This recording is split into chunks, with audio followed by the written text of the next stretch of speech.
Yo YouTube, j'espère que vous allez bien. Alors nous allons parler aujourd'hui d'une nouveauté très intéressante sur le marché des souris, les patins en verre. Il y a pour le moment deux compagnies qui en ont développé, le revendeur américain Lethal Gaming Gear et l'entreprise Pulsar Gaming Gear. Ma review sera donc à propos de ces derniers qui ont comme appellation les Pulsar Superglide. Tout d'abord, pour vous donner un ordre d'idée de mes comparaisons, sachez que j'ai passé un live entier, car oui je stream sur Twitch tous les soirs si cela t'intéresse, à tester donc ces patins sur une quinzaine de tapis de souris différents. J'ai donc pu tester plein de différentes matières et surfaces, ainsi que différentes fermetés de tapis de souris. Je pense avoir pu cerner le comportement de ces patins sur chaque catégorie de tapis. Pour ma souris test, il s'agit donc de ma Logitech G Pro Superlight. Il faut savoir que ces patins sont disponibles à l'heure actuelle pour peut-être 20 souris parmi les plus connus. Nous avons cependant que 3-4 modèles disponibles en Europe chez Max Gaming pour le moment. Je vous laisse donc aller voir par vous-même ainsi que sur le site officiel de Pulsar pour obtenir la liste. J'ai donc profité de cette occasion pour donner un second souffle à ma G Pro X Superlight, en dessoudant donc les micro-switches de base, les home run, pour y ajouter à la place desquels GM 8.0, qui ont pour moi un retour plus tactile, sans demander trop de force non plus pour activer le clic. Ce sont des switches très populaires et figurent presque dans toutes les nouvelles souris haut de gamme sur le marché actuellement. J'ai ensuite donc retiré mes corpads pour y installer les Superglide, et sachez que l'installation est la plus simple possible pour les patins de souris étant donné que les patins sont rigides. Vous avez juste à les poser délicatement au bon endroit.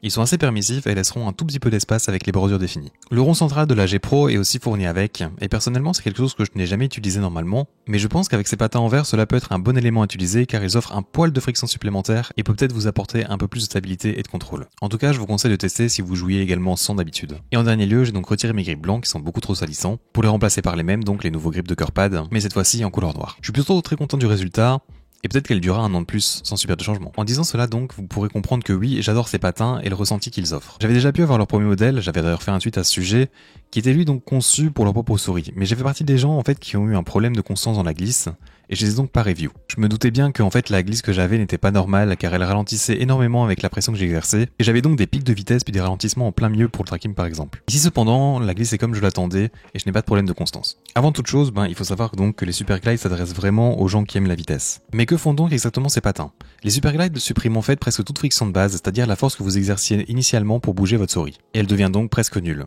Pour tout vous dire, juste après avoir installé les patins, je l'ai posé sur mon bureau qui n'est donc pas parfaitement droit, et la souris a commencé à avancer d'elle-même tellement il y a peu de friction. Et en plus c'était sur un Artisan 0, donc il n'est pas le tapis avec le moins de friction que j'ai. Ils gardent cependant un certain contrôle une fois en route, et leur glisse est vraiment dépendante de la surface du tapis plus qu'autre chose. Ce qui est vraiment bien dans mon cas, c'est que tous les tapis que je trouvais trop lents pour mes préférences sont tout d'un coup devenus des tapis avec peu de friction de base et augmentés en vitesse de manière générale, ce qui est plutôt cool. Je vais essayer de vous décrire mes observations pour que vous sachiez choisir un tapis en conséquence si vous êtes intéressé par ces patins, mais avant ça je te rappelle que si tu aimes cette vidéo, n'hésite pas à me le faire savoir par un petit pouce bleu ainsi qu'à t'abonner pour d'autres contenus de ce genre. Merci à toi. Donc les propriétés de base du tapis en lui-même sont un peu oubliées car en effet j'ai des tapis qui sont plus lents au contrôle de base qui tout d'un coup le sont moins que d'autres plus rapides initialement. Les principaux éléments à prendre en compte ici sont la matière, la surface si elle est lisse ou texturée, ainsi que l'épaisseur et la fermeté du tapis. Dans mes essais, les tapis avec le plus de contrôle étaient les tapis en tissu mou, avec une surface très lisse du genre le Fnatic Focus 3 ou le Roccat Sense Icon. Par contre, mon Artisan 0 Mid, étant ferme, était plus rapide. Si vous recherchez de la vitesse contrôlée, c'est ici pour moi ce que j'ai préféré, il vous faut un tapis un peu texturé, donc majoritairement hybride et peu ferme. Vous avez donc comme ici le Aqua Control Plus ou encore le Roccat Sense Control qui est en fait presque la même chose, l'Artisan Yateotsu ou Iensoft et eSport Tiger EBA, celui-là donc, qui est donc peut-être celui que j'ai le plus apprécié. En gros, la texture vous sert à ralentir la glisse, elle a freiné un minimum. Le ressenti, je trouve très agréable et avec pas mal de feedback. Si vous recherchez vraiment une très bonne vitesse, un tapis texturé cette fois-ci ferme, du genre la Teotsu Mid, sera à prendre. Ensuite, si vous recherchez quelque chose qui peut se rapprocher, voire dépasser un tapis de souris en verre du style Skypad, il vous faut ici un tapis encore dur. Il sera donc de base ferme dû à leur matière. Vous avez donc ici soit le Roccat Sense Pro, le Gaming Gear MPC 450 ou encore le Cooler Master M511. La glisse devient donc vraiment une patinoire et c'est un ressenti peut-être plus agréable qu'un tapis rigide finalement. Et enfin, si vous recherchez quelque chose de vraiment très peu contrôlable, l'Artisan Shidenkai ou le Glorious Ice. Mais je vous conseille pas vraiment car vous ressentirez par moments les petites billes de verre du revêtement et ce n'est pas très agréable. Je vous déconseille aussi fortement de les utiliser sur le Skypad 3.0 car j'ai pu obtenir une petite griffe sur les patins durant mon test et ce n'est clairement pas fait pour cela, de plus de ne pas être agréable du tout. Il faut savoir aussi que les patins ressentent énormément les imperfections du tapis. Ou encore s'il y a une miette de pain ou autre sous le tapis. En fait, chaque irrégularité, vous le sentirez fortement durant votre glisse. La question finale de cette vidéo serait peut-être, est-ce que c'est mieux d'acheter ces patins plutôt qu'un tapis de souris en verre? Mon avis et ma réponse serait plutôt oui. Rien que pour le prix de base déjà, les patins sont entre 24 et 27 € sur Max Gaming selon le modèle.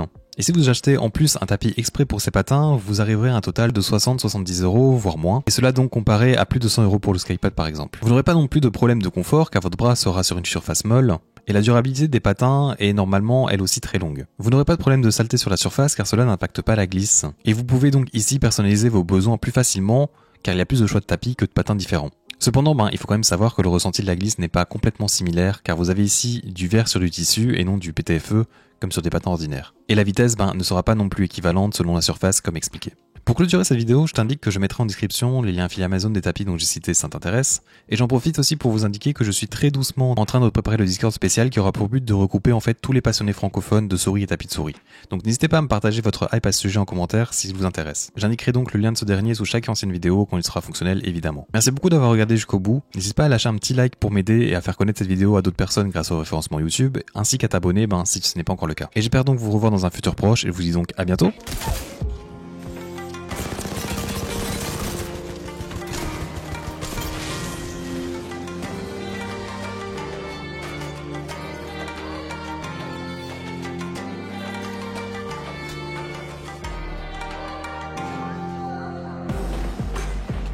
Je l'ai pas entendu monter.